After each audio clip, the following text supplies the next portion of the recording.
আপনি কি চান সকালবেলার কাজগুলো অনেক তাড়াতাড়ি হয়ে যাক? তাহলে কিছু কিছু কাজ আছে আপনি রাত্রেই করে রাখুন। প্রথমে আমি সালামটা দিয়ে নিচ্ছি।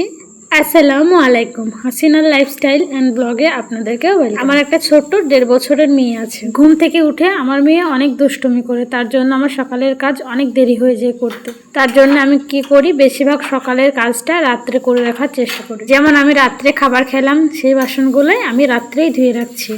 গ্যাসের চুলাটাও ভালো করে আমি মেজে পরিষ্কার করে রেখে দেবো, যেন সকালবেলায় আমাকে আর পরিষ্কার করতে না হয়। আমার গ্যাসের চুলাটা বেশিরভাগ আমি সার্ফের জল দিয়েই পরিষ্কার করে থাকি। দুপুরে যখন রান্না করেছিলাম তখনও একবার পরিষ্কার করেছি, আবার ঝড় হলো না, ঝড়ের কারণে আবার নোংরা হয়ে গিয়েছে। তোমরা হয়তো একটু লক্ষ্য করলেই দেখতে পাবে আমার রান্নাঘরের জানালাতে এখনো কাঁচ লাগানো হয়নি। পর্দাটা জানালার গ্রিলের সঙ্গে আটা আছে, তার জন্য পর্দাটা উড়ে পড়ে যায় না। যখন বৃষ্টি হয় তখন প্রচন্ড বৃষ্টির ছাট আসে, রান্না করতে এত অসুবিধা হয় আমার। এই কাঁচের চুলা দেখতে যেমন সুন্দর, তেমনি রান্না করার পরে পরিষ্কার করা অনেক ঝামেলার ব্যাপার।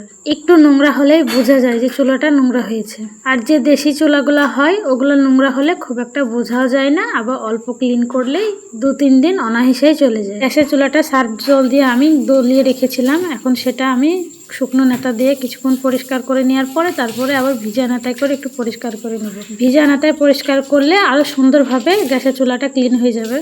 তো আমি এখানে বেসিনের পানিতে আমার নেতাটা একটু ধুয়ে নিচ্ছি, মানে পরিষ্কার করে নিচ্ছি, তারপর আরেকবার পরিষ্কার করে নেব আমার গ্যাসের চুলাটা।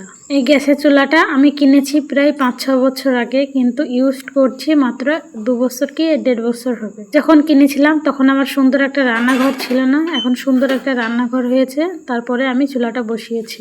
আমি জানি আমার ভিডিও খুব একটা ভালো হচ্ছে না, বা ভয়েস দেওয়া ভালো হচ্ছে না।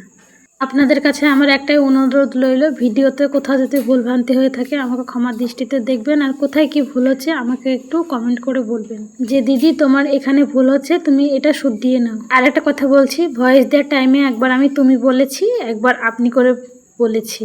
আমি আমার শ্বশুর বাড়িতে বেশিরভাগ আপনি আপনি করি, তার জন্য আপনিটাই বেরিয়ে যাচ্ছে।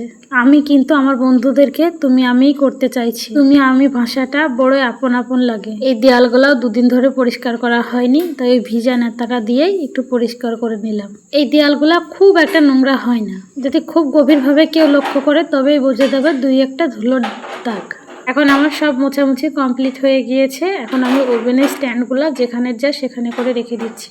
আমার ভিডিও যাতে আপনাদের কাছে এতটুকু ভালো লেগে থাকে, মানে 100-র মধ্যে যদি 50%, 20%ও ভালো লেগে থাকে, অবশ্যই আমাকে একটা লাইক করে সহযোগিতা করবেন। এই কাজগুলো আমি এখন গুটিয়ে রাখছি, তো সকালে আমার খুব একটা কাজ থাকে। বেশিরভাগ ক্ষেত্রেই আমি রাত্রের কাজ রাত্রেই করে রাখি। যেদিনকে খুব ঘুম আসে কিংবা শরীর খারাপ করে সেদিনকে আমি কিন্তু করি না, ওভাবেই রেখে দিই। বাসন ধোয়া খাঁচিটা আমি নিচে রাখি, এতে কি হয় আমার সুবিধা হয় নিতে আর ধুতে। বাসনগুলো আমি ঝুড়িতে রেখে দিলাম। বাসনগুলো যদি ওপরে রাখি না, ওই জানালা দিয়ে বিড়াল এসে পুরো দাগ করে দিবে, নিচে ফেলে দিবে। ও সব কিছু রাখার পরে আমার মনে পড়ে গিয়েছে যে আমি এই সাইডটা তো পরিষ্কারই করিনি। আমার হাতে দেখছো না, এটা মানি প্ল্যান্ট গাছ। আমি খুব শখ করে এই গাছটা কিনেছিলাম। আমি যখন এই গাছটা কিনেছিলাম তখন দাদা আরেকটা ফ্রি দিয়েছিল। তো আমি এই গাছটা একা কিনিনি, এর সঙ্গে অনেক স্নেক প্ল্যান্টও কিনেছিলাম। আমার মতো গাছ প্রেমী কে কে আছো একটু কমেন্ট করে বলবা। গাছ কিন্তু আমি প্রচন্ড রকমের ভালোবাসি, এটা হোক ইনডোর প্ল্যান্ট কিংবা আউটডোর প্ল্যান্ট। সবাই স্ক্রিপ্ট লিখে ভয়েস ওভার দেয়, আমি কিন্তু স্ক্রিপ্ট লিখেনি, ডাইরেক্ট ভয়েস ওভার দিচ্ছি। ভয়েস ওভার দিতে যেয়ে যে আমার কতবার বাঁধলো, কতবার ভাবতে হচ্ছে কি বলবো। আমার ভয়েস ওভার দিতে যেয়ে আমার কিন্তু কোনো কিছু খেয়ালে আসে না। এই তো আমার রান্নাঘরটা পুরো গুছানো কমপ্লিট হয়ে গিয়েছে।